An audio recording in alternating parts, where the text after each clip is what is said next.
오늘 말씀의 제목이 위로의 차이 하는 제목인데요.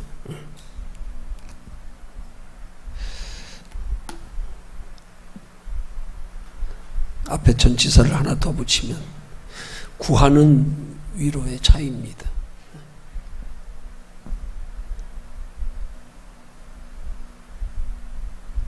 우리가 하나님께 구하는 위로는 두 가지 유형의 위로가 있는데, 과연 내가 구하는 위로는 내가 하나님께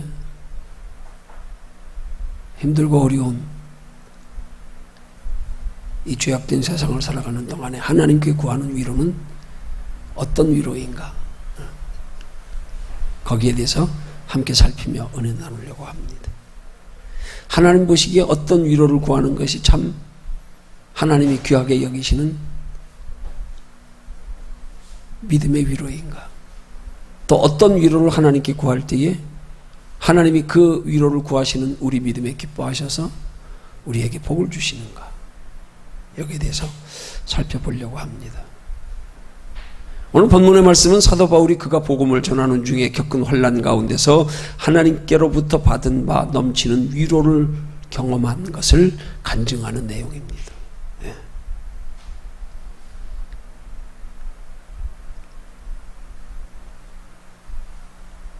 오늘 본문의 8절과 9절 상반절의 말씀에 보면 당시 바울이 당했던 환난을 그는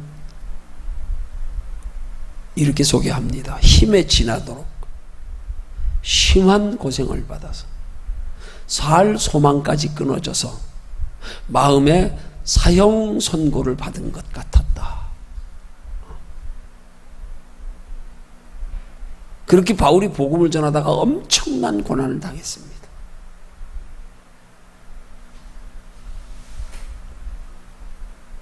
이런 고난 가운데서 사도 바울이 하나님께 기도하다가 하나님께로부터 넘치는 위로를 경험하게 된 거예요. 그 큰 고난의 환경에서 대조적으로 넘치는 위로를 받게 되었다는 사실입니다. 오늘 이 말씀 영적인 교훈의 내용은 왜 하나님께서 복음 전하는 사도 바울에게 복음 전하는 중에서 이런 환난을 당하게 하시는가? 그 하나님의 깊은 이유가 무엇일까? 여기에 대해서 살펴보고요. 그 다음 두 번째로는 이런 환난을 통해서 사도 바울이 받은 위로가 구체적으로 어떤 위로인가? 여기에 대해서 살펴보고요. 그 다음 마지막 세 번째로는 이런 사도 바울이 하나님께로부터 받은 위로를, 또 사도 바울이 이렇게 하나님께로부터 위로 받을 수 있던 그 받을 수 있었던 환난과 고난의 환경 가운데서 주를 의지하는, 그가 하나님께 구했던 위로가 어떤 위로였던가. 그래서 그런 바울의 모습을 통하여 오늘 우리가 환난을 당할 때에, 우리의 삶 속에 힘들고 어려운 일이 있을 때에 우리가 하나님께 구해야 할 위로는 어떤 위로인지, 여기에 대해서 함께 살펴보려고 합니다. 그래서 제목은 구하는 위로의 차이입니다. 여러분, 우리가 세상을 살다가 뭔가 힘들고 어려운 일이 있을 때요, 그 힘들고 어려운 일은 그 일 자체로 힘들고 어려운 게 힘들다, 아니, 이게 아닙니다. 그가 감당하느냐 못하느냐가 중요하죠. 아무리 죽을 만큼의 고난이라도 그걸 고난으로 여기지 않고 거기서 담대할 수 있고, 거기서 평안히 사도 바울처럼 옥에 갇혀서도 베드로처럼 평안히 코 골고 잘 수 있는 정도 된다 그러면 그건 고난 아니죠, 뭐, 그죠? 옛날에 신문에 그런 거 났었어요. 여자 고등학생이 발가락이 못생겼다고 비관해서 자살했던 게 신문에 났어요. 발가락이 못생겼다고요. 얼마나 발가락이 못생긴 게 자기에게 자존심 상하고 부끄럽고 얼마나 마음의 상처가 됐으면, 견딜 수 없는 고통이었으면 자살을 선택하겠냐고요. 발가락 좀 못생겼다고. 그거 신발 신으면 안 보이잖아요. 양말 신으면 안 보이잖아요. 발가락 보일 때가 뭐 있어요? 더더군다나 여자가. 그거 무슨 고난이라고 볼 수 있어요?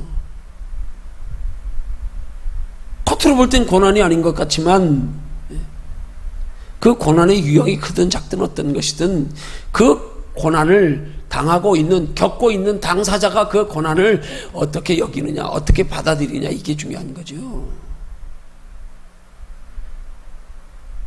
여러분, 이런 것에서 우리가 깊이 생각해야 될 것이, 그 고난을 받아들이는 우리의 마음 자세, 고난의 유형에 따라서 우리의 감당할 수 있는 어떤 그 정도에 따라서 그 자체가 중요한 게 아니고, 우리가 삶의 생활 속에 예기치 않게 여러 가지 유형의 고난을 당할 때에 그 고난이 내게 감당할 수 없는 고난이 되고, 혹은 감당할 수 있는 별것 아닌 그 가운데서도 소망이 있고 평안을 누릴 수 있는 그런 고난이 될 수 있게 하는 것이 내게 달려있다는 사실입니다. 내가 그걸 감당할 수 있는 우리 그리스도인들은 믿음을 키우면 된다는 사실입니다. 그래서 우리에게 믿음이 중요한 거예요. 믿음만 있어 보십시오. 사도 베드로처럼, 아니죠. 사도 요한처럼 밤모섬에 유배되어서도 죽을 날만 기다리는 그 가운데서도 아멘, 주 예수여 어서 옵시옵소서. 믿음만 키우면은요, 그게 우리 인생을 제일 가치 있게 행복하게 사는 겁니다. 근데 우리는 우리 스스로 우리에게 닥쳐지는 모든 환경들을 우리가 스스로 소화하고 감당할 수 있는 믿음을 키워서 세상을, 내가 살아가는 세상을 행복하고 가치 있고 아름답게 만들어가는 게 더 중요한데, 우리는 자꾸 내가 만들어가려고 하지 아니하고 내 믿음 키우려고는 생각하지 아니하고 환경이 바뀌어지기만, 환경이 편안하고 환경이 행복하기만을 바라고 신앙생활할 때가 너무 많지 않냐 이 말이죠.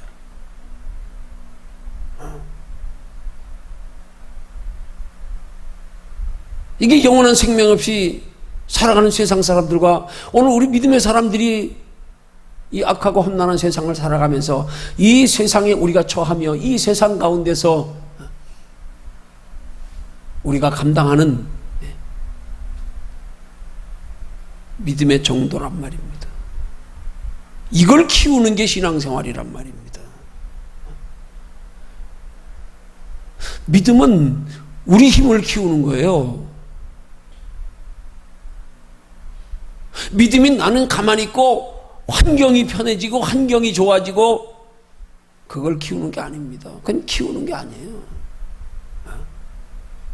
그러니까 오늘날 많은 그리스도인들이 보면 이 악하고 험난한 세상 가운데 어차피 예수님은 말씀하시기를 너희가 하나님의 나라에 들어가려면 많은 환난을 겪어야 할 것이니라 그랬는데, 환난은 당연히 있는 거예요. 환난이 없기를 바라지 말고 그 환난 가운데서도 내가 감당할 수 있는 믿음을 키워버리면 환난 가운데서도 평안이 있고 환난 가운데서도 소망이 있고 환난 가운데서도 남이 알지 못하는 기쁨이 있다니까요. 이걸 키우는 게 믿음의 신앙생활이란 말입니다. 근데 우리는 이걸 키우려고 하지 않고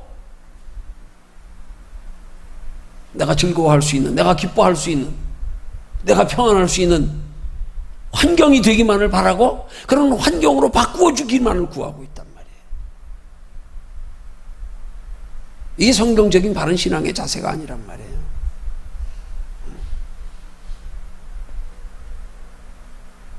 또 엉뚱한 데로 나가서 말씀이 어떻게 또 연결될지 저도 걱정이네요.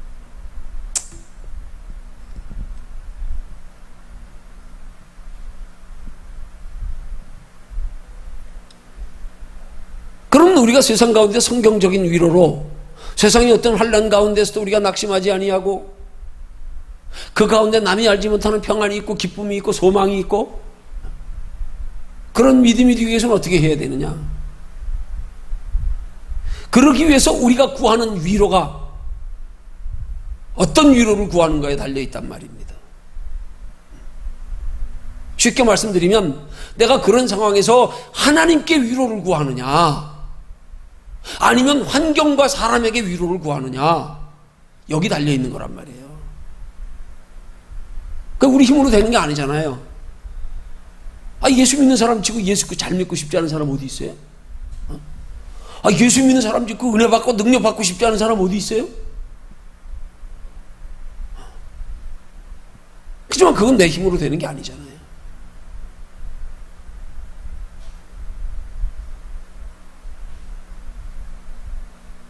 우리가 이 세상을 살아가며 여러 가지 예기치 않는, 원치 않는 크고 작은 여러 가지 환난을 당하게 될 때에 그 환난 가운데서 그 환난 가운데 위로를, 하나님께로부터 오는 위로를 구하면 하나님이 주시는 위로가 세상을 이긴단 말이에요.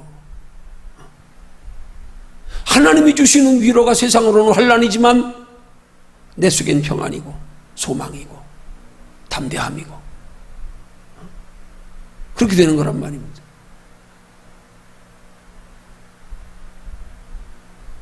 근데 위로는 우리는 세상과 사람으로 받으려고 그러고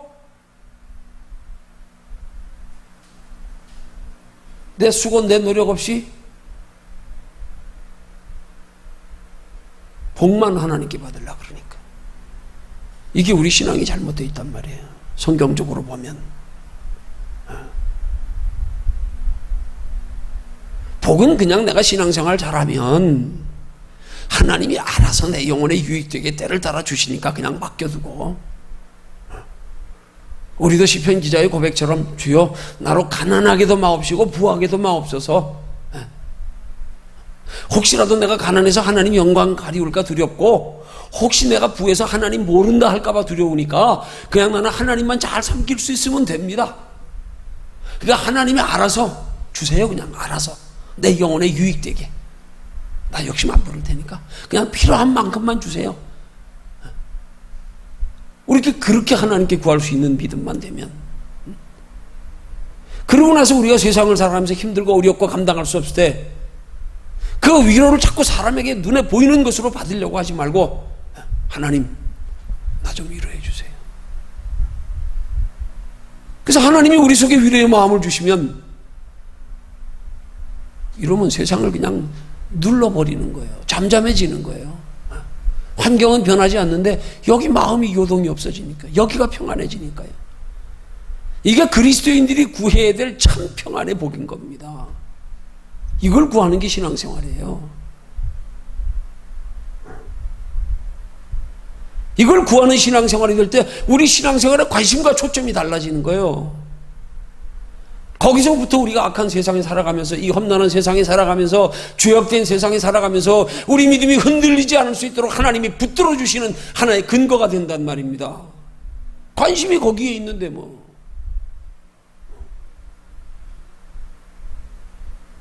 우리가 관심을 다른 데 두고 있으니까 마귀가 그걸 알고 우리 가차없이 흔들어 버리는 거예요.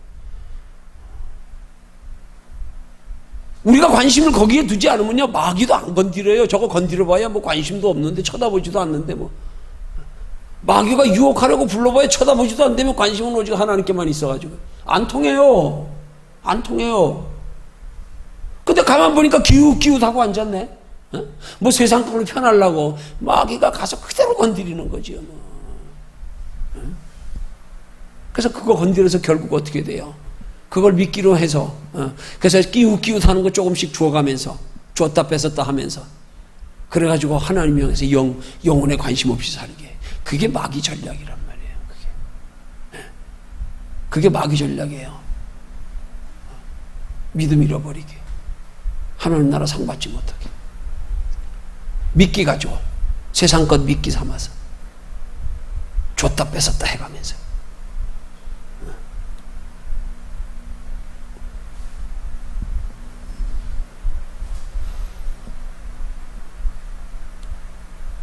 그래서 우리가 세상의 환난을 당하는 중에서 그 환난 가운데서 우리가 하나님께로부터 위로를 구하기 위해서는 하나님께로부터 오는 위로가 세상으로부터 얻는 위로보다 얼마나 소중하고 복되고 귀한 것인지에 대한 인식이 바로 있어야 된단 말입니다. 거기에 대한 깨달음이 있어야 된단 말이에요. 여기서 깨달아지는데 엉뚱한데 위로 구하겠어요? 그럼 뭐예요? 왜 믿음 있는 성도가 왜 세상 것으로 위로받으려고, 사람에게 위로받으려고 그래요? 에? 이거 깨닫지 못하니까 그런 거 아니에요. 하나님께로부터 구하는, 하나님께 구하는 위로가 가장 귀한 거다, 복된 거다. 우리 속의 환난을, 우리 속의 고난을, 우리 속의 두려움을 근본적으로 잠재우는 거다. 여기 세상 것이 주는 위로보다 더 큰 위로가 있다, 더 큰 기쁨이 있다, 더 큰 소망이 있다. 이거 깨달아져 보십시오. 확실히 믿어 보십시오. 그럼 시편 기자처럼 그렇게 고백할 수 있는 거예요. 시편 77편 2절에서 말씀합니다. 내 영혼이 위로받기를 거절하여도다. 여기 영혼이 위로받기를 거절했다는 말이 무슨 말이냐면요, 이 말씀의 문맥이요, 내가 사람들에게 위로받기 거절했다. 나는 하나님께 위로받겠다는 거예요. 사람들에게 위로받기를 거절한다는 거예요. 왜? 하나님이 주시는 위로가 비교할 수 없이 크고 유익하고 복되기 때문에, 그걸 알기 때문에. 우리 지금 그걸 모르니까 자꾸 어려움 당하면 사람에게 위로받으려고 그러다 도리어 상처받는 거예요.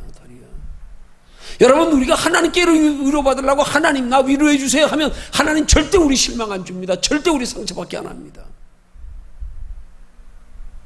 사람에게 위로받으려고 상처받는 거예요. 환경으로 위로받으려다 상처받는 거예요.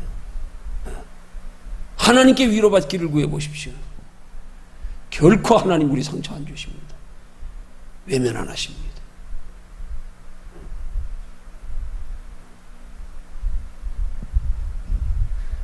그래서 우리는 삶의 생활 속에 여러 가지 힘들고 어려운 일이 있을 때 그 힘들고 어려운 일 가운데서 위로받기를 구하되 하나님께로부터 오는 위로를 구하는 것, 하나님이 나를 위로해 주시기를 구하는 게, 이게 믿음으로 구하는 거란 말입니다.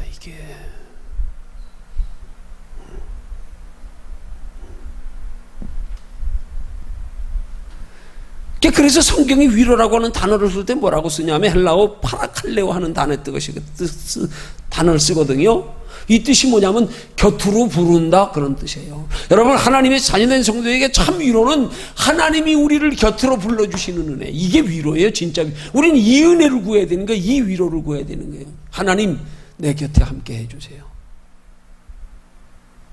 이 위로 구하는 게 믿음의 위로 구하는 거란 말이에요. 이 위로를 다른 말로 표현하면 그걸 축복이라 그러는 거예요. 축복을 구하되 하나님께로부터 오는 복을 구해라.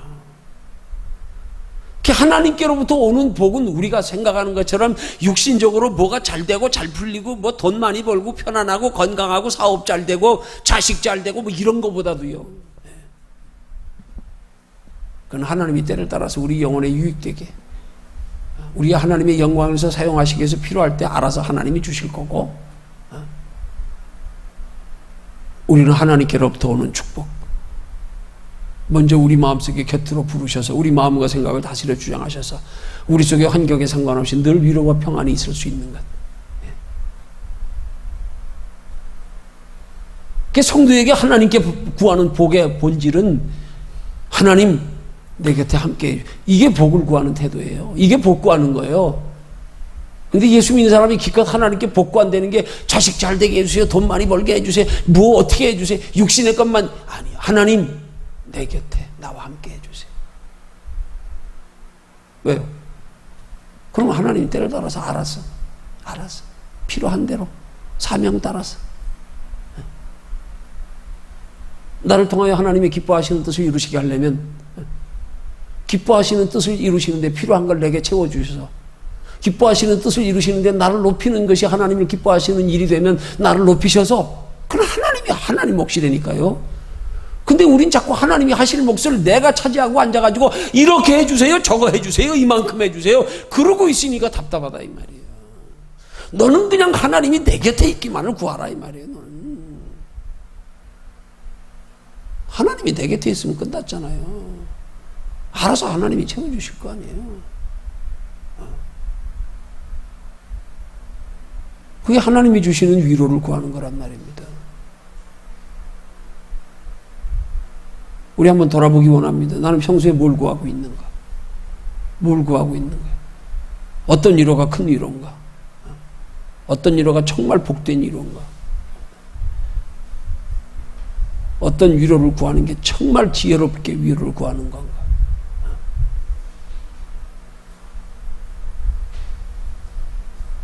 우리 예수 믿는 사람들은 크고 영원한 것과 세상 것의 가치 인식에서부터 뚜렷해져야 돼요. 이게 아직도 이게 안 돼 있으니까 문제예요. 이게 아직도 세상 저울이 무거우니까 문제예요. 이것부터 똑바로 돼야 되는데, 이것부터. 그거 구하다가 믿음 다 잃고, 그거 구하다가 사탄 마귀에게 까불림 당하고, 거기에 속아가지고 그게 신앙인 줄 알고 거기에 머물러 안주하며 좋다고 살다가 하나님 앞에 가면 영영이 후회하게 되고,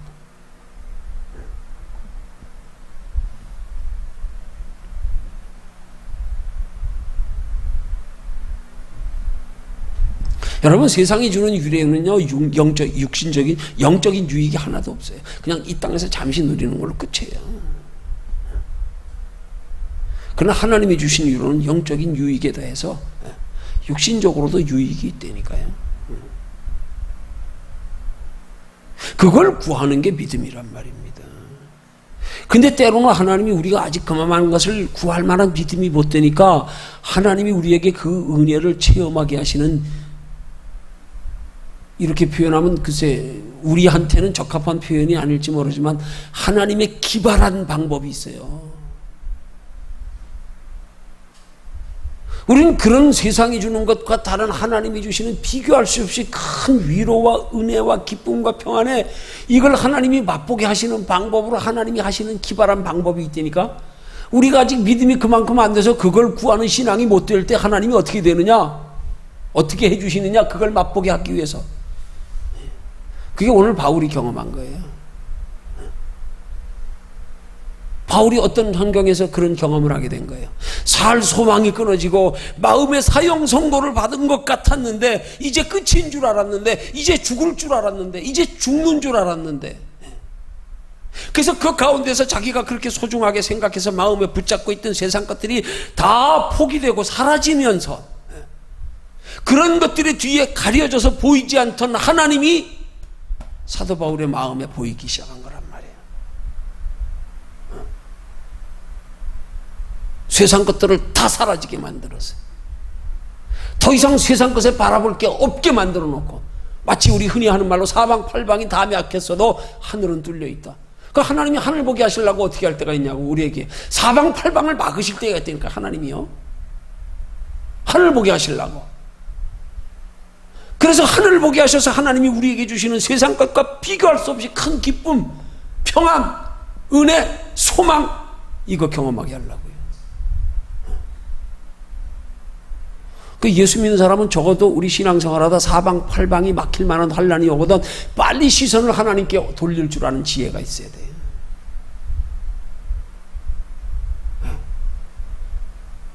이거 없으면 그냥 세상만 쳐다보다가 사방팔방만 돌아보다가 그냥 우리 영혼 잃어버리고 끝나는 수가 있어요.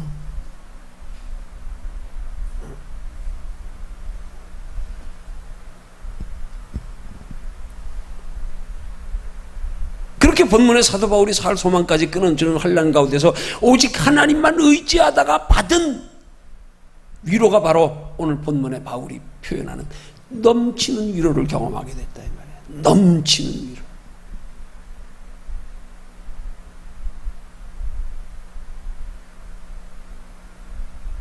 그렇게 믿음 있는 사도 바울에게까지도 하나님이 그런 넘치는 위로를 경험하시려고, 그런 극한 환난에까지 누가요? 생사화복을 주장하시는 하나님이요. 하물며 우리는 어떻겠어요?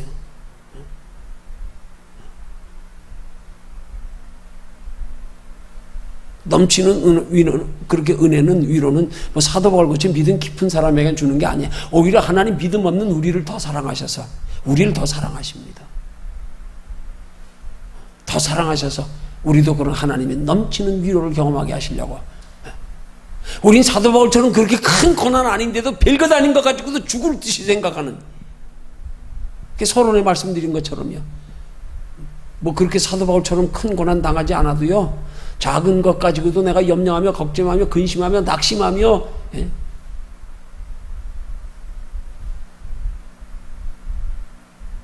그렇게 죽을 것 같은 두려움에 빠져 있다면 그 자체가 극심한 환난인 거예요. 종종 하나님이 우리에게 바울과 같은 위로를 경험하게 하시려고 변장된 고난의 보따리를 우리에게 허락하실 때가 있단 말입니다. 깨달을 줄 알아야 돼요. 그때 하나님께 향할 줄 알아야 된단 말이에요.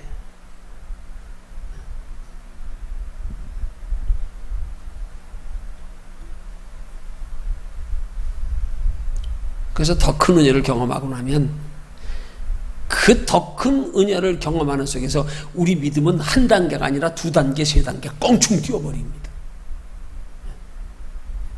매일 어린아이들처럼 원하는 거 하나 채워주고 그래가지고는 믿음 안 자랍니다. 오히려 더 철없어지고요.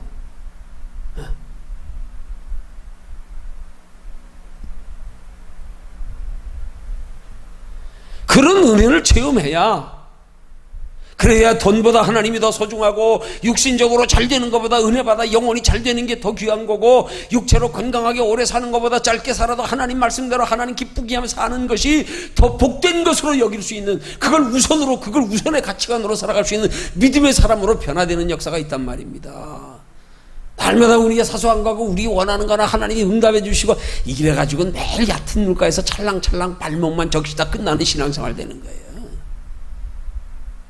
그러니까 무슨 하나님께 큰 상 받겠어요.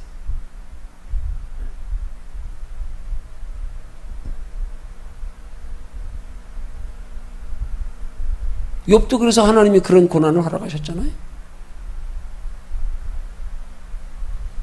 이 말씀 우리가 잘 욥의 경우를 눈여겨보지 못하면 우리는 여기서 넘어져요 또.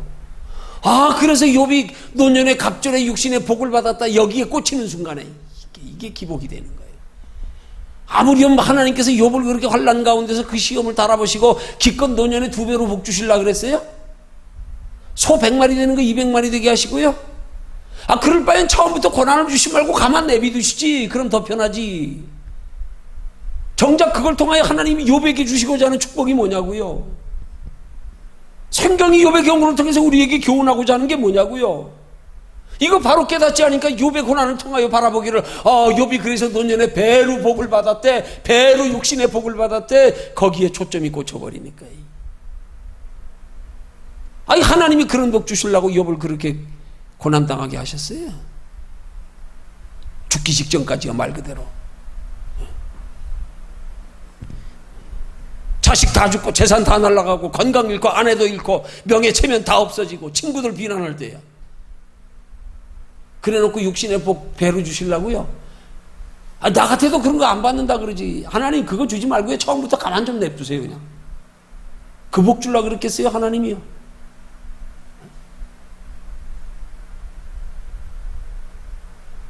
좀 우스운 얘기 같지만 어떻게 보면 이 시대에 예수 믿는 사람들이 더 오히려 세속적인 육신의 복에 더 관심이 많고 더 꽂히고 더 집착하고 더 욕심이 많은 것 같아. 어떻게 된 게? 영원한 하나님의 나라를 알고 사는 성도라 그러면서 보면은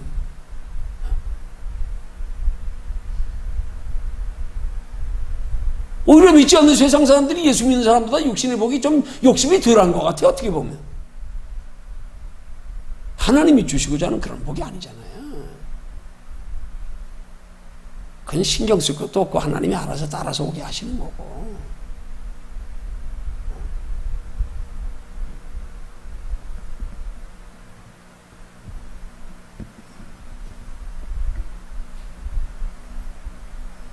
욥이 그걸 깨달았잖아요. 그래서 고백하는 말이 뭐예요? 뒤에 가서 고백하는 말이 욥기 42장 5절에 보니까 내가 주께 대하여 귀로 듣기만 하였사옵다니 이제는 눈으로 보였나. 전에 축복 가운데서는 그냥 하나님을 귀로만 듣는 신앙이었어. 귀로만 듣는 신앙이었어. 내가 이전에 자식이 살아있고 친구가 살아있고 재산이 있고 명예가 있고 존경이 나를 따르고 있을 때는 그 모든 세상 것들에 가려서 하나님을 귀로만 들어 알고 있었다는 얘기예요. 자기가 편할 때 하나님 깊이 몰랐다는 얘기예요. 근데 그 모든 것들이 다 사라지는 환난 가운데서 이제 고백하기를 이제 하나님을 눈으로 배움나이다. 눈으로 배움나이다. 이제 하나님 내가 깊이 알게 됐습니다. 이제 진짜 하나님이 어떤 분인지 알게 됐습니다. 이게 무슨 고백이겠어요? 이게 축복의 감사의 고백이겠습니까? 아니잖아요. 여러분, 하나님 우리에게 자꾸 우리에게 이런 위로를 주시기 원하세요. 근데 우리는 철없는 아이들처럼 날마다 눈에 보이는 걸로 그걸로 위로해달라고, 그거 만족시켜달라고. 하나님은 더 차원 높은 거, 더 복된, 더 영원한 그런 은혜의 위로를 주시려고 그러는데.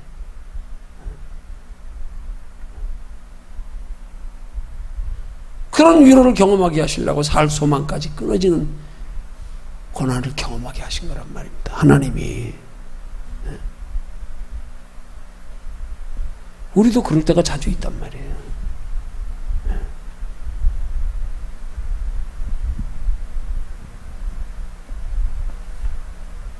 설사 우리 신앙이 아직은 그런 신앙이 못 돼도 적어도 우리는 말씀을 통해서 하나님께서는 우리 신앙이 그런 신앙으로까지 자라가기를 원하고 계신다는 사실은 알아야 된단 말이에요.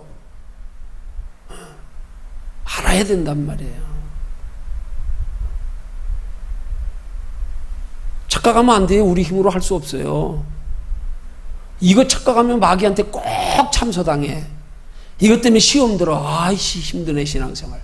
아니에요. 마귀한테 속지 마세요. 하나님이 뭐가 답답해서 우리 힘을 요구하세요.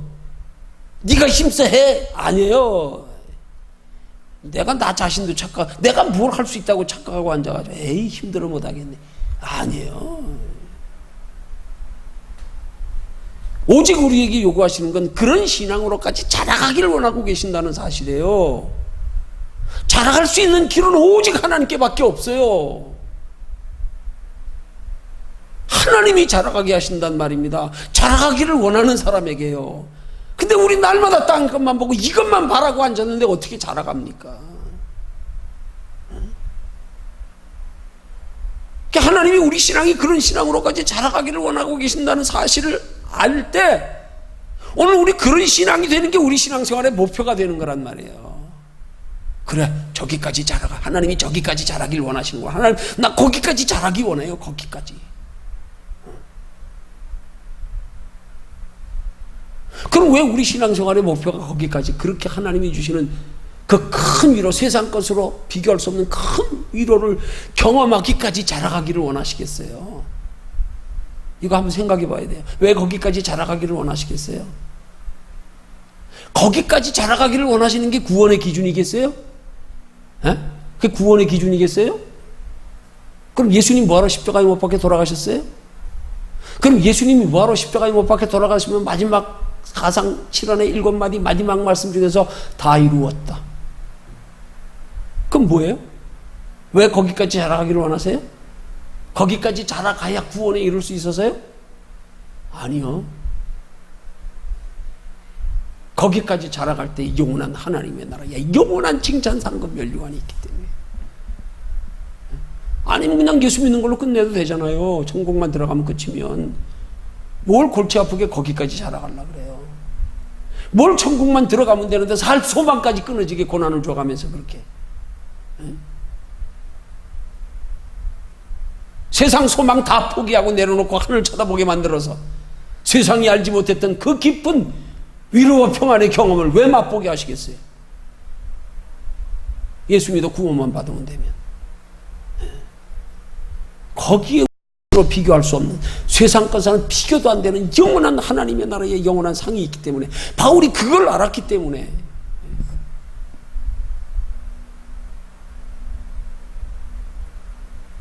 그렇게 평생을 그렇게 고난 가운데 복음 전하며 살다 갔잖아요. 그 상 바라보고요. 위에서 부르신 부름의 상을 바라보고요. 그 상 때문에요. 아니, 상 없이 단순하게 구원만 있는데 하나님이 뭐하러 우리에게 그렇게 살 소망까지 끊어질 정도의 고난을 거저 허락하시면서 그 기쁨 맛보게 하시냐고요.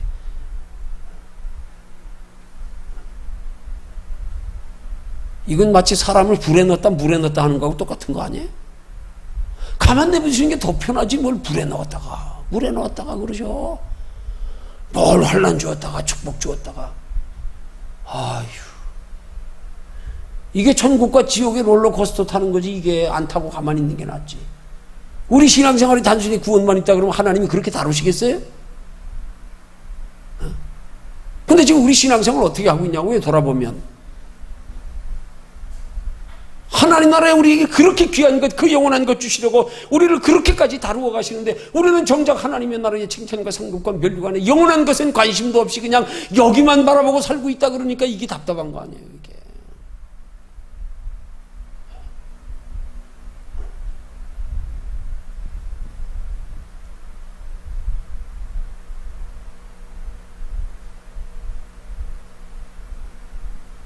진짜 하나님이 우리에게 주시고자 하는 복이 뭔지, 도대체 그 복이 뭐길래 이렇게 사도 바울이 그렇게 살 소망까지 끊어질 정도 그런 극한 고난에까지 처하게 하신다면 하나님이 위로를 주실까? 얼마나 큰 믿음의 사람이 되게 하셨어. 얼마나 하나님 나라의 큰 상을 받게 신앙생활하게 하시려고.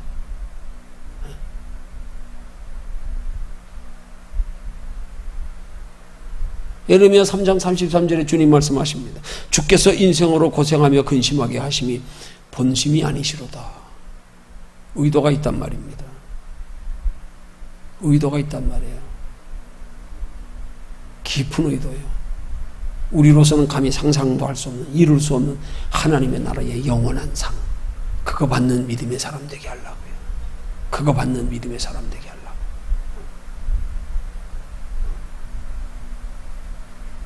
근데 중요한 사실은 그것도 하나님을 가까이 하는 자에게 하나님이 더 그런 하나님께 영원한 상받게 하기 위한 혼란을 허락하시지요. 거기에 관심도 없이 사는 사람은 하나님이 마음이 향하지 않으면 안 합니다. 넌 나한테 관심이 없구나. 안 합니다.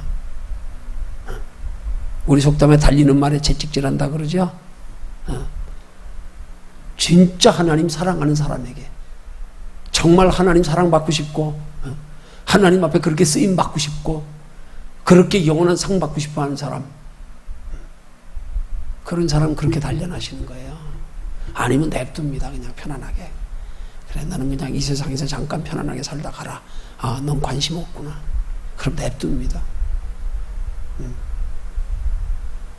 우리 의지와 상관없이 가만히 있는데 하나님이 그냥 거기에 관심도 안 가지고 사는데 그렇게 해주시면 뭐 말씀에 교훈받을 것도 없지 뭘 그래요. 안 그래요?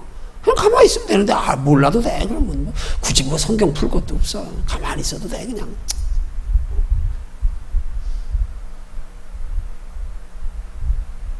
그런 하나님이 주시는 세상 것으로 비교할 수 없는 그 큰 은혜, 그 큰 위로, 그 큰 상, 그거 받게 하시려고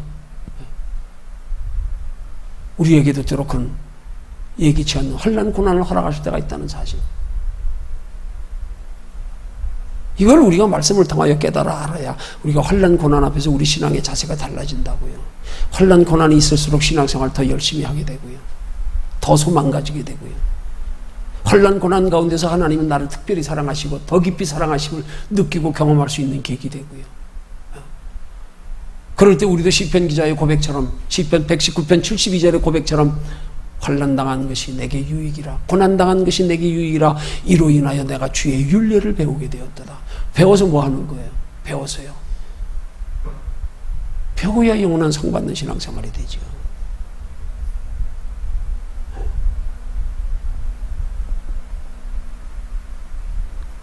그러기서 오늘 우리의 구하는 위로가 오늘 말씀의 제목처럼 구하는 위로의 차이.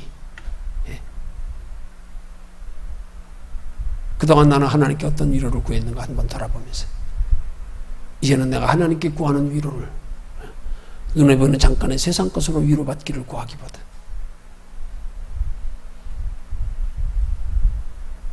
내가 하나님이 주시는 그 큰 위로의 소중함과 복됨을 알아서 그래서 하나님께서도 내게도 그런 큰 위로와 소망에 간절한 소원을 가지고 주여 나도 그런 복 받기 원합니다.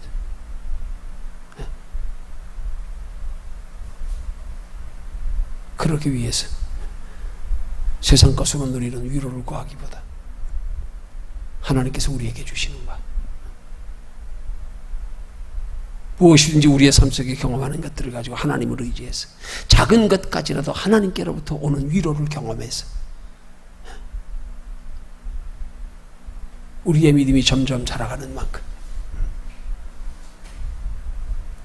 오히려 혼란이 클수록 위로도 더 큰 위로를 경험하면서 더 우리의 신앙생활의 목적을 저 영원한 높은 것에 두어서 정말 마지막 때 하나님 앞에 섰을 때 잘했다 칭찬받을 수 있는 상급 받을 수 있는 면류관 받을 수 있는 저와 여러분들 되시기를 주님의 이름으로 축원합니다.